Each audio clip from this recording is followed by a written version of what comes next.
Fala, meu povo! Professor Newton na área. Vamos começar aqui nossa aula sobre hinduísmo. Essa aula que foi pensada para o oitavo ano, tá certo? Vou logo colocar aqui na parte superior direita uma, um link, tá? Do site, da página do YouTube, desculpa, página do YouTube Conhecimentos da Humanidade. E sobre o Mahabharata, tá? O Mahabharata que é uma das histórias do hinduísmo, tá bom? E vocês vão curtir esse mito lá, vão poder assistir e complementar o estudo de vocês, tá bom? Vamos lá, vamos prosseguir aqui. Hinduísmo,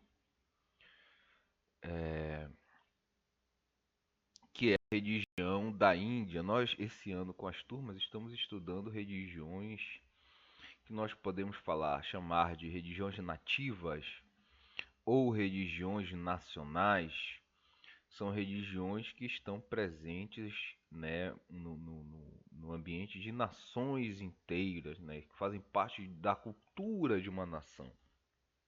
E o oitavo ano está estudando o hinduísmo. Então vamos primeiro ver aqui alguns termos técnicos.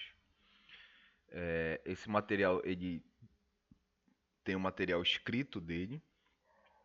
Depois eu vou disponibilizar para vocês, tá bom? Vamos lá. Religião.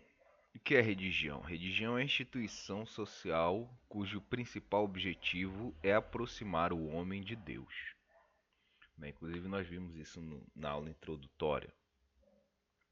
Ou algum ser ou elemento transcendente ao real. Tá? Então, algumas religiões não trabalham com a ideia de Deus, mas todas trabalham com algo que foge o normal, que foge este mundo, que foge à normalidade, tá bom? Então, religião é a instituição social cujo principal objetivo é aproximar o homem de Deus. Sim, tem uma imagem aqui. Dá um delay, às vezes aqui a imagem de um culto indiano. Esse culto aí pela imagem dá para ver que é um culto ao deus Hanuman, um dos vários deuses do hinduísmo, tá? Então, cada religião se institui de uma forma diferente. Cada religião vai ter características diferentes, né? Mas é uma instituição. Se caracteriza por ser uma instituição e por buscar ter como principal objetivo te aproximar de Deus, tá bom? E religiosidade. Aqui uma imagem de um jovem modelo, com uma camisa de um deus indiano, né? É a forma de um indivíduo ou coletivo de vivenciar a religião. Normalmente a religiosidade se desenvolve paralelamente à religião oficial. Então, os elementos do hinduísmo é curioso. Apesar de nós sermos de um país cristão, um país onde o cristianismo muitas vezes é contra a, a, a aproximação de outras religiões, né? Por considerar outros deuses falsos deuses, nós vemos as pessoas, eu vejo muitas pessoas usando imagens de deuses indianos, né, com forma decorativa, ou de Buda, né, o budismo que surge no hinduísmo, a gente vai ver isso futuramente, sem serem necessariamente da religião, até camisas de deuses, né, deuses indianos, como é o caso, vende muito essas camisas aí de Ganesha. Ganesha que é um deus muito popular no hinduísmo, tá? É... Uma coisa que eu percebi... Ai, desculpa, gente. Uma coisa que eu percebi é que, assim, a gente aqui no Ocidente tem muito essa ideia de ter aquela visão, esse Deus é o Deus de tal coisa, é o Deus da fortuna, é o Deus da sabedoria. Lá, algumas vezes, isso se encaixa, tá? Algumas vezes isso se encaixa, mas na maioria não, tá? Ganesha ele é referente à sabedoria, alguns, né, fazem essa leitura dele como deus da fortuna também. Ele é muito ligado à sabedoria, ao compromisso, ao destemor, né?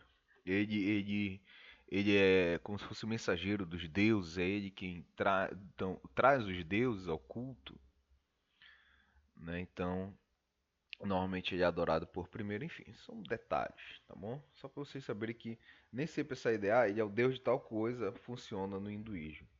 Na verdade, muitas vezes os deuses indianos eles representam, né, o pessoas que alcançaram a iluminação.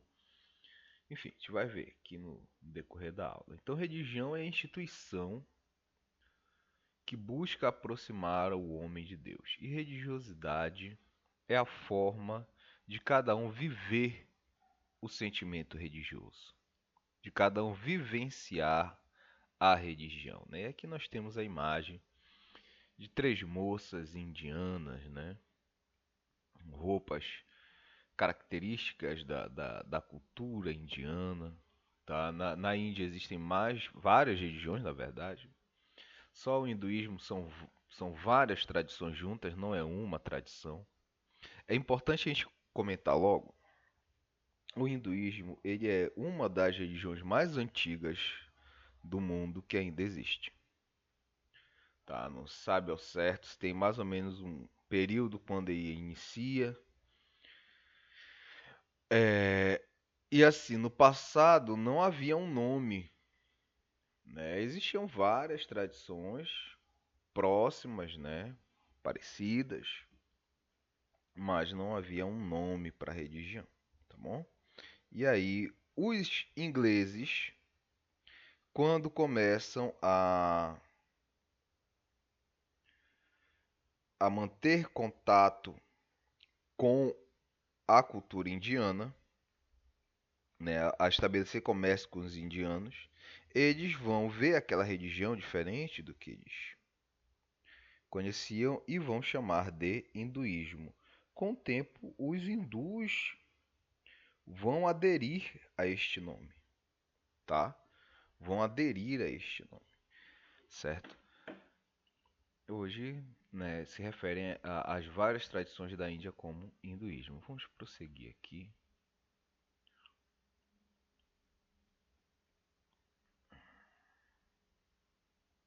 O hinduísmo é uma religião politeísta. No passado foi dito que seu número de deuses equivale ao número de adeptos. Certamente nesta afirmativa a poética chega perto da realidade, pois até hoje não se tem um número exato de divindades. Tá bom? Então, uma vez perguntaram para o mestre, o Sri Ramakrishna, um mestre indiano, quantos deuses havia no hinduísmo, e ele falou o mesmo número de seguidores. E a Índia, que é um país super populoso, né? Super populoso. E, e realmente são muitos deuses, não se sabe ao quanto mesmo, porque cada divindade tem uma variação, tá? Às vezes existem divindades particulares da família e tudo mais. Só que além disso, paralelo a isso, existe a ideia de que todas as divindades representam uma só, né? Então é curioso você ver que ao mesmo tempo que é uma religião politeísta, tem um elemento que monoteísta, né? Tem tradições, por exemplo, os Hare Krishnas, né? Que já são uma religião que vem da Índia, mas vai surgir aqui na América, né? E alguns fazem essa leitura, não. Existem vários deuses, mas é só um. Todos representam um, e tal. Então é uma religião monoteísta. Enfim, essa é a nossa primeira aula. É interessante a gente já comentar essas coisas porque existe hoje, né, uma tendência a, a, as religiões se dizerem monoteístas até quando tem vários deuses. Né? Assim, mas tem um Deus que é o Supremo, então é monoteísta. Assim, tá claro, para a fé da pessoa, para o entendimento dela, sim, mas para a ciência, não. Né? E nós estamos aqui estudando do ponto de vista científico. Então existe um Deus supremo? Existe. Existe outro elemento que é um Deus também que é adorado na religião? Existe. Então é politeísta.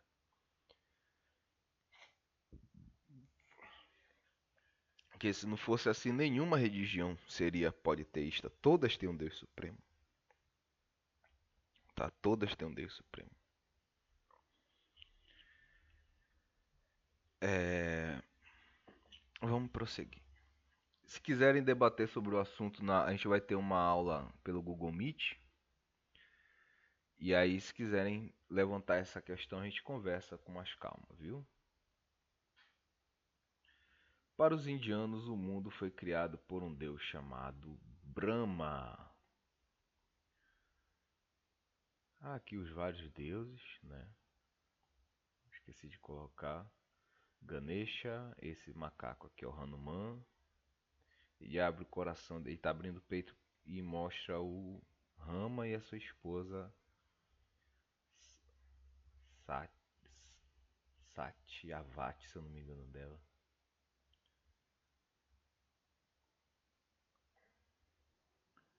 Enfim, é meio difícil. Alguns nomes eu sei, outros nomes é meio difícil de guardar. Ele faz isso mostrando que Rama vive no coração dele. Rama é um outro deus também.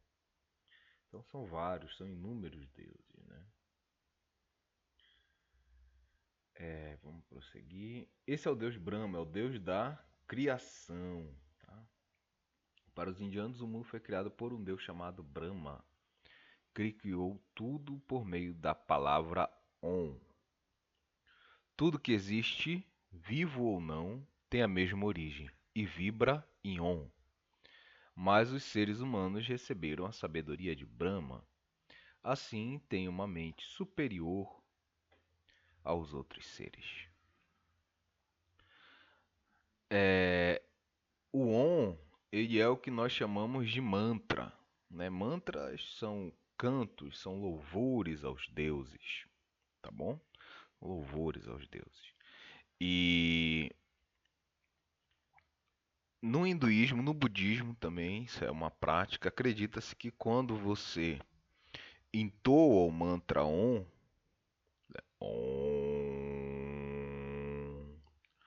você está se harmonizando com o universo. Porque no princípio do universo, Brahma criou tudo a partir do Om. Então nossa vibração original, né, é o Om. Se percebe que está em cima de uma flor de lótus. Tem várias leituras sobre o lótus. Vamos analisar um pouco a imagem dele aqui, que vocês já vão compreender também um pouco mais da mentalidade indiana. Mas assim, a principal leitura que eu gosto de apresentar sobre a lótus, sobre a flor de lótus, é que a imagem dela se desabrochando, se abrindo, simboliza a abertura da mente, da consciência humana. Né? Nós vivemos num mundo de ilusão e quando chegamos à iluminação, a nossa mente se abre. Tá? Então essa é uma das leituras sobre a imagem do lótus. Né? Vocês vão ver muito comum os deuses indianos terem vários braços. A gente pode dizer que eles têm vários braços, mas na verdade a ideia é que são deuses, né? Essa ideia de que os deuses, tudo que você falar sobre eles está certo, que eles são incompreensíveis. Mas assim, os vários braços são pintados para mostrar a personalidade dos deuses, as características dos deuses. Esse terço aí, se eu não me engano, o nome é, se eu não me engano, o nome é Japamala, serve para orações. Esse papel que ele está segurando são os Vedas, são os livros sagrados do hinduísmo. Em outras imagens normalmente aparece aí também segurando um vaso, o deus Brahma, né, mostrando um balde, mostrando que ele é um renunciante, um sadhu, tá? Ele tem 4 cabeças. Cada cabeça estaria recitando um dos Vedas. Existem outras histórias também que dizem por que ele tem 4 cabeças. Assim, o hinduísmo vai ser bem comum, tipo, você tá estudando uma coisa aqui comigo, aí você, eu gostei dessa religião, vou dar uma estudada na internet. Aí você pesquisa na internet, você vai ver outra versão. Você pode pensar, cega, esse professor burrão, isso não é errado. Não é o professor que é burrão, é porque para a mesma divindade tem várias versões diferentes. O porquê de se apresenta assim e tudo mais, tá? É, algumas imagens de Deus às vezes você vê com várias cabeças, assim, alguns deuses tinham mesmo. Eu sei de um, pelo menos, que não era nenhum deus, era uma outra entidade, mas ele tinha várias cabeças. Mas normalmente quando eles fazem com várias cabeças, é simbolizando as várias vidas que ele teve na Terra, tá? Várias formas dele. O Brahma, que é esse que a gente está vendo, que é o deus da criação, ele tem quatro cabeças mesmo. É, cada cabeça recita um dos Vedas, que são os livros sagrados, tá? Aqui já vou explicar essa imagem já. Vamos ver aqui o texto onde está. Assim, após a criação do mundo, este deus, Brahma, dorme e o universo é mantido pela dança do deus Shiva. Que eu botei aqui na ordem errada. Tá aqui embaixo Brahma dormindo, né? E em cima Shiva.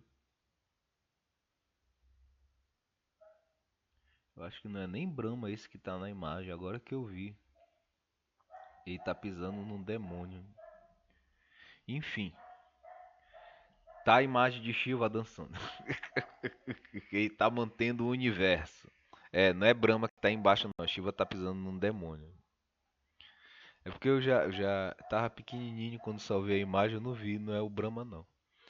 Então, a dança de Shiva mantém o universo. Alguns leitores fazem a leitura, né, interpretam como se fosse o átomo, né? O átomo que sustenta toda a matéria, né? A movimentação do átomo. Cada braço de Shiva e as pernas seriam elétrons. Enfim, é como eu falo. A... Hoje nós temos uma visão, né, de mundo baseada na ciência. Então, muitas coisas vocês vão ver no hinduísmo, né, e vão interpretar. Algumas pessoas já fazem isso, e interpretam de uma forma científica. É comum. Porque a nossa visão de mundo hoje é baseada na ciência. Então a gente vai fazer a leitura dessas antigas religiões do nosso ponto de vista científico, né? É, tem armas que os deuses usam que parecem armas de ficção científica, de filmes, sabe, de ficção científica e alguns leem, né, como se fossem histórias de antigos astronautas que vieram à Terra e tudo mais. Enfim, eu não gosto de fazer essa leitura, tá? Eu não gosto de fazer essa leitura. A verdade para mim é essa, que há 6.000, 5.000 anos atrás, quando essas religiões surgiram, como é o caso do hinduísmo, eles pensavam numa realidade diferente da nossa, né? E fizeram uma religião poética, como são as religiões. Né? As religiões, se você for analisar, são cheias de metáforas, de poesias. E hoje nós interpretamos com o nosso ponto de vista, tá bom? Então, Brahma cria o universo, adormece e Shiva mantém o universo com a sua dança. Brahma dormirá por um dia e em seguida acordará. Nesse momento, Shiva irá parar de dançar, desmanchando assim o universo, e Brahma o recriará. Este dia de Brahma equivale a 4.320.000 anos. 4 milhões de anos. Então ainda tem um tempinho aí pra gente, eu acho. Ai, ai. Depois vocês veem aí qual a idade da Terra. Bora ver se dá certo a conta dos indianos aí. É... Brahma e Shiva, junto com Vishnu, formam a Trimurti. Tá, vou já colocar uma imagem de Vishnu aqui. Esse aqui é o deus Vishnu. formam a Trimurti. Esses ao redor dele são seus avatares, são manifestações dele na Terra, tá? E tem muitos outros avatares, esses são os principais. Já vamos falar deles. Os três principais deuses do hinduísmo. Então, apesar de terem deuses incontáveis, não sabe ao certo quantos deuses existem, os três principais são esses: Brahma, Shiva e Vishnu. Brahma, o deus da criação, Vishnu, o deus da restauração, e Shiva, o deus da destruição. Como vimos, Brahma criou o mundo e Shiva o mantém. Este se torna o deus da destruição, pois destrói a ignorância humana, o aparente, deixando a essência. Vishnu vem de tempos em tempos à Terra para restaurar seu equilíbrio. Ele vem na forma de avatares, que são encarnações de deuses. Esses avatares que podem ser, e pode vir em forma de ser humano ou de animal também. Brahma e Shiva também tiveram avatares, mas os mais famosos são os 10 avatares de Vishnu. Tá? Vishnu tem 10 avatares, que são os 10 principais. Um ainda virá, que será o último, né? O Cavaleiro Kalki. Ele vai destruir esse mundo e formar um mundo livre do mal. Fora esses 10 avatares, aí tem 14 avatares menores, tá? Com missões menores. E fora esses 14 avatares menores, aí pode vir ao mundo ao seu bel prazer, né? Ele vem quando ele quer. E pode estar aqui levando uma vida normal, né? E é um dos avatares, tá bom?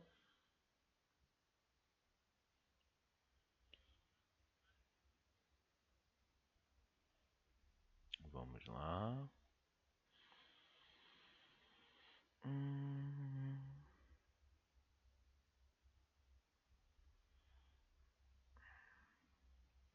Dos avatares de Brahma, eu achei um, né, nas minhas pesquisas. Estou sempre pesquisando sobre as aulas. Foi uma moça, uma mulher que teve 3 filhos, né? E cada filho era um. Um era o avatar de Shiva, um avatar de Vishnu e outro era o avatar de Brahma. Fora esses, devemos dizer que essa história tem diferentes versões e associadas a tantas outras, né? Aquilo que eu falei antes, que o hinduísmo tem várias versões, né? Aí sim, aquela imagem que eu pulei agora. Vamos voltar lá. Dois aqui.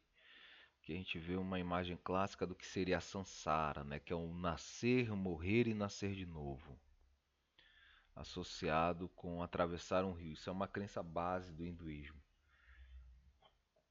Eles acreditam que nós nascemos, morremos e nascemos de novo, tá? Isso várias e várias vezes, certo? Desde o princípio dos tempos. Assim também é com o universo,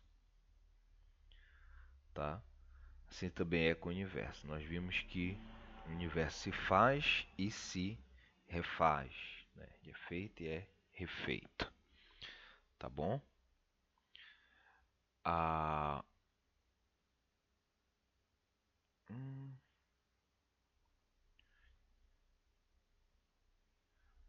aqui. Esses dois são os avatares mais famosos de Vishnu. A esse com arco e flecha é o guerreiro Rama, tá? E o que está com a flauta também é um guerreiro, mas normalmente é representado assim com a flauta, né? O seu lado mais charmoso, né? Ele era conhecido por ser um homem muito bonito, que é o Krishna. Então, nas histórias deles, elas são cheias de ensinamentos, de filosofia e tudo mais, né? Que a gente não vai falar agora porque leva muito tempo, tá? Só colocando aqui a imagem. Na Índia, os mais conhecidos avatares, os mais populares são Rama e Krishna, tá? São os mais conhecidos na Índia, os mais adorados. Vemos nessa história como os indianos têm uma visão cíclica do universo. Tudo tem um começo, um meio e um fim. Para poder começar novamente, porém, sempre mantendo sua essência. De certa forma, nós somos assim. Passamos por várias fases em nossa vida, mas mantemos nossa essência, que é a nossa personalidade.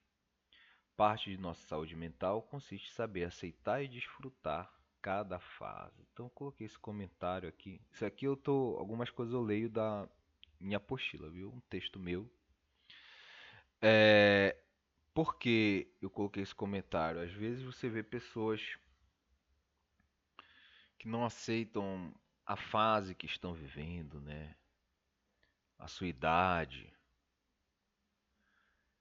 E, como eu falei, parte da nossa saúde mental é aceitar cada fase, é aproveitar cada fase e aceitar uma nova fase da vida.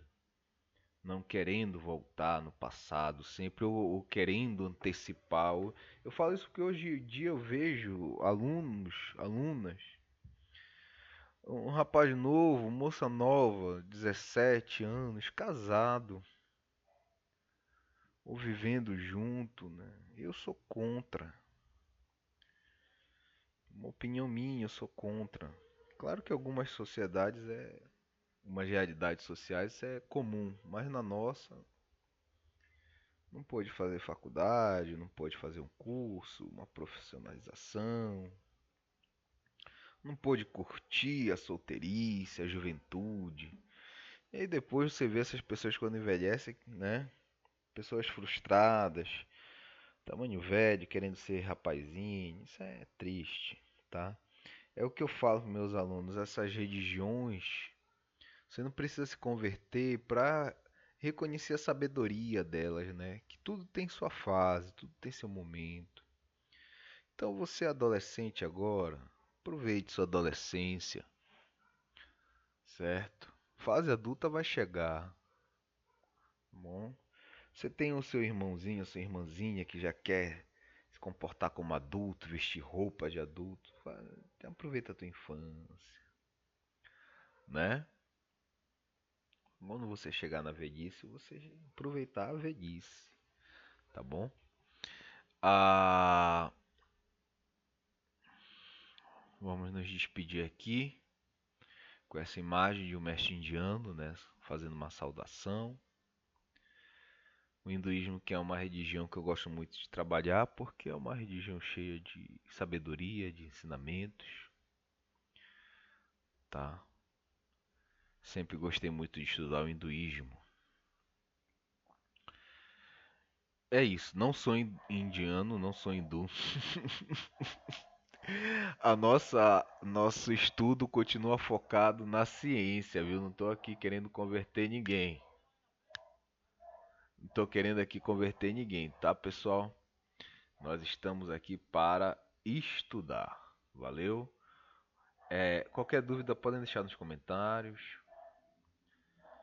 Mas se puderem anotar a dúvida para levá-la para a nossa aula presencial à distância, né, pelo Google Meet, eu acho interessante para a gente estabelecer um debate. Na descrição do vídeo vai ter a lista de frequência, preencha a lista de frequência, tá bom? E nós ficamos por aqui. Um forte abraço e tchau!